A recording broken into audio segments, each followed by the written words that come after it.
से ते देणे भारताचा क्रांती सिंह तू शिवांचे ते देणे जागृत केला महाराष्ट्र सारा सिंह गर्जनेने जागृत केला महाराष्ट्र सारा सिंह गर्जनेने।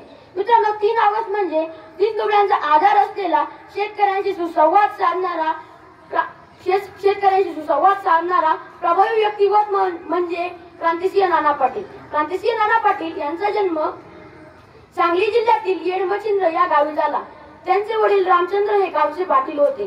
त्यांचे शिक्षण गावी झाले आणि ते मुलकी परीक्षा उत्तीर्ण झाले। त्यांनी काही दिवस तलाठी म्हणून नोकरी केली, पण समाजकारण व राजकारणाची ओढ असल्यामुळे ते लवकरच नोकरीतून बाहेर पडले।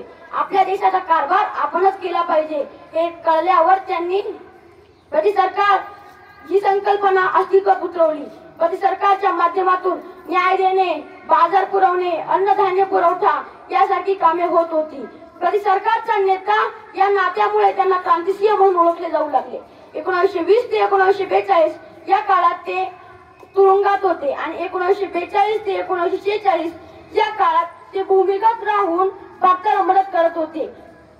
ते भूमिगत असताना ब्रिटिशांनी त्यांना पकडण्यासाठी मोठे बक्षीस लावले। अख्खा भारत पछाडला पण क्रांतिसिंह काय सापडले नाही। ब्रिटिशांनी त्यांचे घर जप्त केले व त्यांची जमीन सरकारला जमा केली। भारताला स्वातंत्र्य मिळणार हे त्यांना कळाल्यावर ते कराड तालुक्यात प्रकट झाले। ते प्रभावी व्यक्तिमत्व म्हणून प्रसिद्ध होते। पैलवानासारख्या रांगडी भाषेत ठामपणे आपला विषय मांडत होते। देश सेवा व जनसेवा हेच त्यांचे जीवन कार्य होते। त्यांचे निधन मिरज येथे झाले। त्यांना माझा मानाचा मुजरा।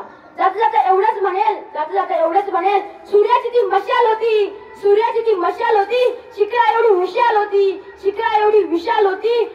प्रश्न असेल अस्तित्वाचा तर तूच एक मशाल आहे। धन्यवाद।